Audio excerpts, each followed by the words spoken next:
नमस्कार सर. नमस्कार. नाव तुमचं? अनंता मुळतकर.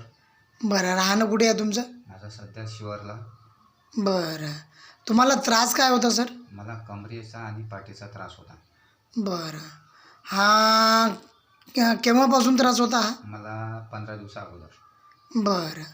तर तुम्ही दवाखाना किती केला याच्यामध्ये? मी 2 ते 3 दवाखान्यामध्ये गेलो, काही रिझल्ट नव्हता. बरं. डॉक्टरांनी काय सांगितलं होतं तुम्हाला नेमकं? मला प्लेन क्लिअर दिली होती आणि ॲसिडिटीची गोळी दिली होती. त्यांनी फरक पडेल. त्यांनी काही फरक नाही पडला तर मला तुमचा नंबर मिळाला, मी तुम्हाला कॉल केला. बरं.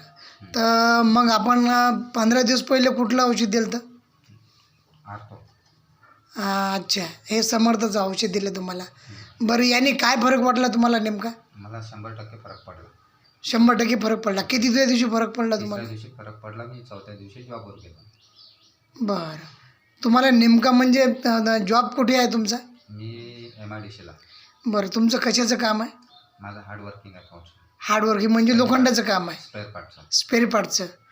तुम्हाला किती किलोचं उठला लागते डेली समजा? तरी 10 ते 12 किलो. बरं.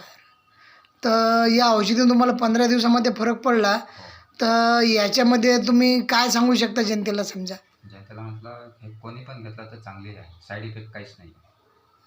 बरं. आणि रिझल्ट वगैरे? रिझल्ट चांगला आहे. बरं. लोकांचं असं म्हणणं आहे की बुवा हे औषध थोडंसं महाग आहे. याच्याबद्दल तुमची काय प्रतिक्रिया आहे याच्याबद्दल? महाग असून काही हेच नाही. बाकी दवाखान्यात गेल्यापेक्षा ते औषध घेतल्यापेक्षा ही औषध कधी चांगली आहे. बरं. म्हणजे दुसऱ्या दवाखाना केल्यापेक्षा हां, तिथे जाणं हे जर औषध समजा घेऊन पाहिलं तर त्याला फरक? पडतो. बरं. माझ्या मते तरी घ्यावी.